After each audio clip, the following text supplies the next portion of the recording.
ನೀವು ಯಾವಾಗಾದ್ರೂ ಯೋಚನೆ ಮಾಡಿದ್ದೀರಾ ಭಾರತ ಹೆಂಗೆ ತನ್ನ ಇಂಚ್ ಬಾರ್ಡ್ರನ್ನು ಕಾಯುತ್ತೆ ಅಂತ? ಅದು ಭೂಮಿಯಿಂದ ಸಾವಿರಾರು ಕಿಲೋಮೀಟರ್ ದೂರದಿಂದ. ಇಂಡಿಯಾ ತನ್ನ ನೆಟ್ವರ್ಕ್ ಆಫ್ ಸ್ಪೇಸ್ ಸ್ಯಾಟಲೈಟ್ಗಳನ್ನ ಯೂಸ್ ಮಾಡುತ್ತೆ. ಅದು ಯಾವ್ದಾದ್ರೆ ಕೆಟ್ರೋಸ್ಯಾಟ್, ರಿಸ್ಯಾಟ್, ಎಮಿಸ್ಯಾಟ್ ಮತ್ತೆ US ನ ಲೇಟೆಸ್ಟ್ ಸೀರೀಸ್. ಇವುಗಳು ಏನ್ ಕೆಲಸ ಮಾಡುತ್ತೆ ಅಂತ ತಿಳ್ಕೊಳ್ಳೋದಕ್ಕಿಂತ ಮುಂಚೆ ಸ್ಯಾಟಲೈಟ್ಗಳನ್ನ ಸ್ಪೇಸ್ ಸ್ಯಾಟಲೈಟ್ಸ್ ಅಂತ ಏನೇ ಕರೀತಾರೆ ಅಂತ ನೋಡೋಣ. ಒಂದು ಸ್ಯಾಟಲೈಟ್ನ ಸ್ಪೇಸ್ ಸ್ಯಾಟಲೈಟ್ ಅಂತ ಯಾವಾಗಪ್ಪ ಕರೀತಾರೆ ಅಂತಂದ್ರೆ ಅದ್ರ ಮೇನ್ ಕೆಲಸ ಬಂದ್ಬಿಟ್ಟು ಕಮ್ಯುನಿಕೇಶನ್, ಫೋರ್ಕಾಸ್ಟಿಂಗ್ ಅಥವಾ ನ್ಯಾವಿಗೇಷನ್ ನ ಬಿಟ್ಟು ಇಂಟೆಲಿಜೆನ್ಸ್ ಗ್ಯಾದರಿಂಗ್ ಆಗಲಿ ಸರ್ವೈಲೆನ್ಸ್ ಆಗಲಿ ಯೂಸ್ ಮಾಡಿದಾಗ ಮಾತ್ರ ಅದನ್ನ ಸ್ಪೇಸ್ ಸ್ಯಾಟಲೈಟ್ ಅಂತ ಕರೀತಾರೆ.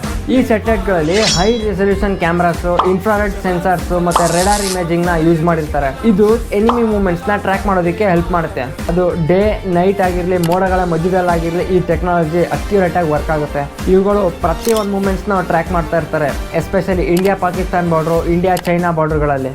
ಇವುಗಳು ಬಂಕರ್ಗಳನ್ನು ಗುಂಪಲ್ಲಾದ್ರೂ ಜನಗಳು ಓಡ್ತಾ ಇರೋ ಅದನ್ನ ಮತ್ತೆ ಅನುಮಾನಾಸ್ಪದವಾಗಿ ಯಾವುದಾದ್ರೂ ಮೂವ್ಮೆಂಟ್ಸ್ ಆದರೂ ಕೂಡ ಈ ಡೇಟಾನ ಇಂಡಿಯನ್ ಆರ್ಮಡ್ ಫೋರ್ಸಸ್ಗೆ ಮತ್ತೆ ರಾಗೆ ಡೈರೆಕ್ಟ್ ಆಗಿ ಸೆಂಡ್ ಮಾಡುತ್ತೆ. ಇದರಿಂದ ರಿಯಲ್ ಟೈಮ್ ಸರ್ವೈಲೆನ್ಸ್ ಮತ್ತೆ ಕ್ವಿಕ್ ಆಗಿ ಏನಾದ್ರೂ ಆಕ್ಷನ್ಗಳು ತಗೋಬೇಕು ಅಂತಂದ್ರೆ ಇದಕ್ಕೆ ತುಂಬಾನೇ ಹೆಲ್ಪ್ ಆಗುತ್ತೆ. For example surgical strike, Balakot strike ಮತ್ತೆ ಆಪರೇಷನ್ ಸಿಂಧೂರಲ್ಲೂ ಕೂಡ ಈ ಸ್ಪೇಸ್ ಸ್ಯಾಟಲೈಟ್ ಗಳನ್ನ ಯೂಸ್ ಮಾಡಿರ್ತಾರೆ. ಈ ತರ ಎಮರ್ಜೆನ್ಸಿ ಸಿಚುಯೇಷನ್ ಗಳಲ್ಲಿ ಸ್ಪೇಸ್ ಸ್ಯಾಟಲೈಟ್ ಗಳು ಮೇಜರ್ ರೋಲ್ ನ ಪ್ಲೇ ಮಾಡುತ್ತೆ.